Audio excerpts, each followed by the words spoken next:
আসসালামু আলাইকুম। তো আশা করি আপনারা সকলেই ভালো আছেন। তো অনেকদিন পরে আপনাদের মাঝে একটি ছোট্ট ভিডিও নিয়ে আসলাম। তো এখানে দেখতে পাচ্ছেন আমার সামনে একটা পিটিসি রয়েছে। তো আমার হাতে যে এটা দেখতে পাচ্ছেন এটা হলো পিটিসি, আর এর মডেল নাম্বারটি হলো MZ72। তো এটা হলো 14RM 270 ভোল্ট পর্যন্ত এটাতে ইনপুট করা যাবে। তো এই পিটিসিগুলো বিভিন্ন ধরনের যে টেলিভিশন আছে 21 ইঞ্চি 14 ইঞ্চি সেই সার্কিটগুলোতে ব্যবহার করা হয়।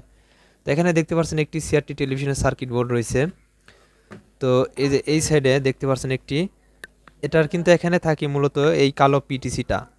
তো এই কালো পিটিসির পরিবর্তে এখানে কিন্তু দেখতে পাচ্ছেন একটি পিটিসি, এটাও লাগানো আছে। এটাও হলো MZ71 মডেলের একটি পিএফ পিটিসি।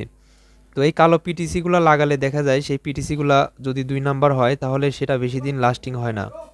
তো যার কারণে টেলিভিশনের হিটার কয়েল অর্থাৎ এই যে ডিগাজিং যে কয়েলটি থাকে, এই কয়েলে ভোল্টেজটি ইনপুট হয় না, আর যার কারণে টেলিভিশনে ম্যাগনেট প্রবলেম দেখা দেয়। তো এখানে যে আমার হাতে দেখতে পাচ্ছেন কালো যে পিটিসিটা রয়েছে, তো এই পিটিসিটা হলো 2 লেগের। তো 2 লেগের পিটিসির পরিবর্তে এখানে কিন্তু এখানে পিএফ পিটিসি লাগানো আছে। তো আপনাদের বোঝানোর ক্ষেত্রে এখানে একটি নতুন আমি পিটিসি নিয়েছি, পিএফ পিটিসি। আর এটাও কিন্তু MZ এই যে 71, এটা হলো 18RM। ওটা যেমন দেখলেন এখানে 14RM। তো এটার আরএমটা একটু বেশি আছে, অর্থাৎ ওয়াটটা একটু বেশি আছে। তো এটাতে আপনারা 270 ভোল্ট পর্যন্ত ইনপুট করতে পারবেন। এই যে এই সাইডে লেখা আছে এসি 270 ভোল্ট।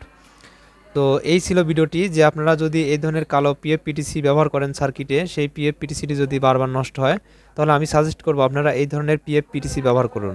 পিএফ পিটিসি ব্যবহার করলে আপনারা রেজাল্টটা পাবেন অত্যন্ত ভালো। আমি যে এগুলো সার্কিটে এই ধরনের 2 লেগের যে পিটিসিগুলো থাকে, যে এখানে লেখা রয়েছে MZ72, এখানে 14RM, তো আমি এগুলো নষ্ট পেলে চেঞ্জ করে দিয়ে পিএফ পিটিসিগুলো লাগিয়ে থাকি, আর এগুলো অনেক দিন লাস্টিং হয়, এগুলো নষ্ট খুবই কম হয়। তো আপনারা যদি টেলিভিশনের সার্কিটগুলোতে দেখেন যে পিটিসি নষ্ট, তাহলে আপনারা এই ধরনের পিএফ পিটিসি লাগাতে পারবেন। তো আজকের ভিডিওটি এ পর্যন্ত। এই ভিডিওটি দেখে যদি আপনাদের কোনো উপকার এসে থাকে তাহলে অবশ্যই কমেন্টে জানিয়ে দিবেন। আর পরবর্তী এই ধরনের ভিডিও পেতে আমাদের চ্যানেলটি এখনই সাবস্ক্রাইব করে পাশে থাকা বেল আইকনটি বাজিয়ে দিন। দেখা হবে নেক্সট কোনো ভিডিওতে। সবাই ভালো থাকবেন, সুস্থ থাকবেন।